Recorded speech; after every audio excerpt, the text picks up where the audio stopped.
ఇప్పుడు నీళ్ళ మీద ఇంత చర్చ నడుస్తుంది కదా, అసలు నిజంగా గతంలో బీఆర్ఎస్ అధికారంలో ఉన్నప్పుడు 195 టీఎంసీలు జగన్మోహన్ రెడ్డికి పోయేటట్టు, ఆంధ్రప్రదేశ్ పోయేటట్టు చేసిందే కేసీఆర్ అని రేవంత్ రెడ్డి గారు అంటా ఉన్నారు. అది నిజం కాదంటారా? నిజం ఎట్లయితుంది? రేవంత్ రెడ్డి ఏదైనా చెప్పింది నిజం ఉన్నదా? 2 ఏళ్ల నుంచి ఏమేమి చెప్తున్నాడు రేవంత్ రెడ్డి?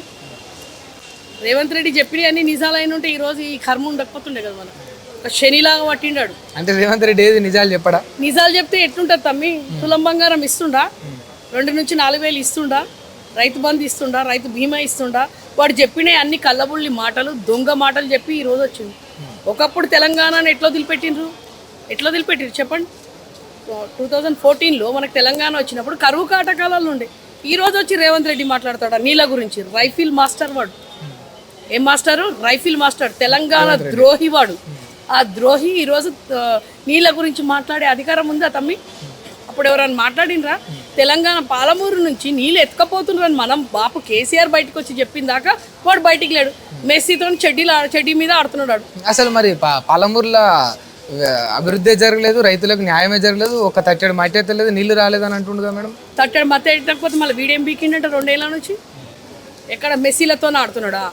200 కోట్లు అంటారు కదా సుందరిమల్లకు ఖర్చు పెడతాడా? మన వచ్చిన మెస్సీలకు 100 కోట్లు ఖర్చు పెడతాడా? ఏమేం చేస్తాడు తమ్మి వాడు? మళ్ళీ ఇన్ని రోజులు వీడేం బీకిండంట? ఆడ ఏం లేదే అవన్నీ పెట్టి బాపు కేసీఆర్ ఇవన్నీ తీసుకొచ్చి పర్మిషన్లు తీసుకొని అవన్నీ తీసుకొని ఆడ క్లీనింగ్ చెప్పి వీడు 2 ఏళ్ల నుంచి మళ్ళీ పాలమూరుకు పోయి ఏం చెప్పించిండు? ఇప్పుడు ఆడ ఏం చేస్తున్నారు? 27,000 కోట్లు ఖర్చు పెట్టిండట. ఏం చేసిండు? తట్టడి మత్తు ఎత్తలేదు, 27 కోట్లు చేసిండా? ఏం మాట్లాడతాం తమ్మి? వాడికి అన్ని జూటా మాటలు చెప్పి ఈరోజు వచ్చిండు. నిన్న మాట్లాడనియకుండా తెలంగాణలో అంటారు కదా అసెంబ్లీలో మాట్లాడే భాషనే నవాడు. అసలు నిన్న ఏం మాట్లాడుతున్నాడు? ఏమైనా మాట్లాడితే ఆ స్పీకర్ ఏమంటున్నాడు? మీరు ముఖ్యమంత్రికి విరుద్ధంగా మాట్లాడితే మీ మైక్ నొక్కేస్తా అంటుండు. అంటే బాగా మదం ఎక్కిండ్రు తెలంగాణ. ముఖ్యమంత్రిని తిడదామని చూస్తున్నారు. ఎంతసేపు ముఖ్యమంత్రి బండబూతులు తిట్టొచ్చా? పూర్వ ముఖ్యమంత్రిని 10 సంవత్సరాలు ఉన్న ముఖ్యమంత్రిని ఉరి పోస్తాను అనొచ్చు, కానీ ఇప్పుడున్న మేము మాట్లాడొద్దా? అంటే అంత పిచ్చోళ్ళు కనిపిస్తున్నారా మీకు? తెలంగాణ తెచ్చుకున్నాం మేము, ఉద్యమాల గడ్డ మీద, కానీ తెలంగాణ తెచ్చుకున్న యోధుని, తెలంగాణ తెచ్చిన ఆయనను ఉరిపోస్తారు. కానీ ఇప్పుడున్న పొట్టోని మేము ఏమనొద్దా? పొట్టోడే కదా. ముఖ్యమంత్రి కొంచెం కూడా రెస్పెక్ట్ ఎందుకు ఇస్తాం తమ్మి? ఎందుకు ఇయ్యాలి? నువ్వు ప్రజల ముంగట్నే అందరికి ఉరిపోస్తా అంటున్నావు. బాబు కేసీఆర్ని తెలంగాణ తెచ్చిన కేసీఆర్ని నువ్వు ఉరిపోస్తా అంటే మేము ఊరుకుంటాం. అంటే కేసీఆర్ చేసిన దోపిడీకి అంటున్నాడు రేవంత్ రెడ్డి. నువ్వు దొంగ, ఓటుకు నోటు దొంగ, రెడ్ హ్యాండ్ పట్టుడు పోయినావు నువ్వు. నీ అట్లాంటి దొంగను కూర్చోబెట్టినాం ఇప్పుడు ఆడ తెలంగాణ. ఇప్పుడు నీ అట్లాంటి దొంగ చేతిలో పెట్టినాం. దొంగ చేతిలో పెట్టిన తర్వాత నువ్వు చెప్పిన మేము ఎట్లా నమ్ముతాము? ప్రజలు ఎట్లా నమ్ముతారు? ప్రజలు గురుకులాలలో 200 మంది పిల్లలు చనిపోయారు. ఇప్పుడు 1,50,000 కోట్లు, 1,50,000 కోట్లు మూసీ నదికి ఎట్లా ఖర్చు పెడతాడు తమ్మి వీడు? ప్రజలకు ఏమో ప్రజా సంక్షేమాలకి ఏమి లేవు. ఇట్లాంటి పిచ్చి దానికి వీనికి ఉన్నాయా? అంటే ప్రజలను ఆడ బొందబెట్టి హైడ్రా తీసుకొచ్చి ప్రజలందరినీ తీసేసి వీడు వీడిని సంచులు నింపుకోవడానికి ఈరోజు మూసి అంటావా? ఫ్యూచర్ సిటీ ఎక్కడ పోయిందిరా? 2 రోజులు కాలే, 10 రోజులు కాలే ఫ్యూచర్ సిటీ ఓపెన్ చేసి వీడు. ఎక్కడ పోయింది ఫ్యూచర్ సిటీ? అయిపోయింది ఆ ఫ్యూచర్ సిటీ. మళ్ళీ ప్రజెంట్ సిటీలో ఎందుకో జ్వరపడి ఇప్పుడు మళ్ళీ మూసిది అంటావా? వీనికి టైం పాస్ చేస్తుండు తమ్మి.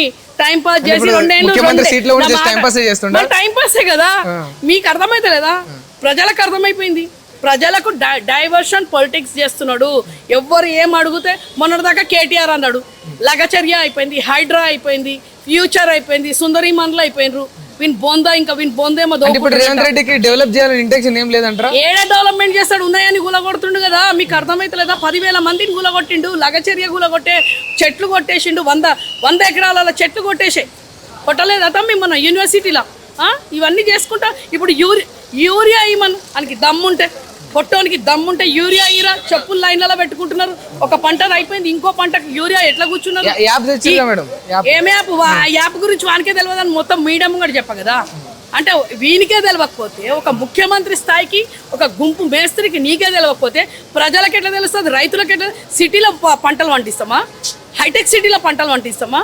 చదువుకున్న వాళ్ళు ఉన్నారు అక్కడ రైతులకు ఏమర్థమైతే తమ్మి? ఆ యాప్ కూడా అంట 3 సార్లు వేస్తాడంట. ఒక్కొక్కసారి ఒక్కొక్క దిక్కేస్తాడు. ఎక్కడ పోతాడు? వీని అయ్య సొమ్ము, వీని అత్త సొమ్ముకి ఇచ్చి కార్లలో ఇచ్చి పంపిస్తుండా? ఎట్లా పంపిస్తాడు తమ్మి?